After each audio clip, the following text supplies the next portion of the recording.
د نن ورځې لنډ تازه او مهم خبرونه. سلامونه لیدونکو، هیله ده د ویډیو تر اخره زموږ سره اوسئ. ظاهر قدیر د ولسي جرګې له پخواني غړي ظاهر قدیر سره د طالبانو د سیاسي دفتر د یو شمېر مشرانو ناسته ولیدنه. کابل ښاروالۍ خبر ورکړی، ویلي دي چې د ښار له بېلابېلو سیمو د کانکریټي دیوالونو د ټولولو لړۍ یې پیل کړې ده. جواد ظریف د ایران د بهرنیو چارو وزیر جواد ظریف په کابل هوایي ډګر کې رامنځته شوې ګډوډۍ ته په اشارې ویلي دي چې په افغانستان کې د اوسني کړکېچ او بحران لامل امریکا ده او ادعا یې کړې ده چې دا خپله د امریکا پلان شوی کار دی. روسیه د روسیې ولسمشر ولادیمیر پوتین د قزاقستان له ولسمشر قاسم جومارت توکایوف سره لیدلي دي او د افغانستان د کرکټ بورډ د معلوماتو له مخې عزیز الله فضلي د دغه بورډ د نوي سرپرست رئیس په توګه ټاکل شوی دی.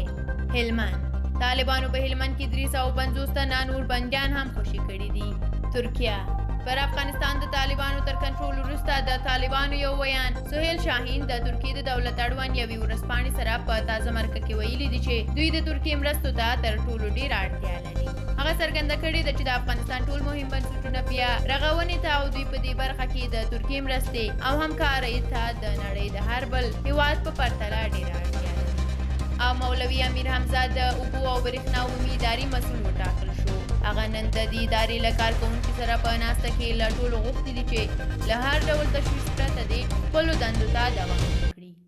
متحده عربي امارات وايي د امریکا د متحده ایالاتونو په غوښتنه 15,000 افغانانو ته موقتي ځای ورکوي. متحده عربي امارات وايي چې له کابله به زرګونه افغانان په راتلونکو ورځو کې په امریکایي الوتکو کې دې هیواد ته ولېږدول شي. د کندهار سوداګرو هند ته د صادراتو د بیا پیلېدو غوښتنه وکړه. دوی نن د کندهار والي حاجي یوسف وفا سره په کتنه کې خپلې موجودې ستونزې له هغه سره شریکې کړي دي.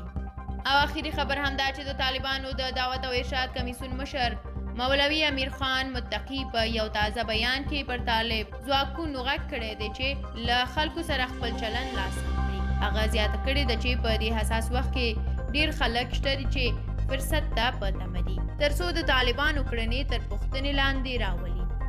له تاسو مننه چې دا ویډیو مو تر پایه ولیده. که غواړئ همداسې زموږ نورې ویډیوګانې هم وګورئ نو زموږ یوټیوب چینل سبسکرایب تڼۍ کېکاږئ او زنګوله هم روښانه کړئ. تر بیا او بلې ویډیو په لوی الله مو سپارم.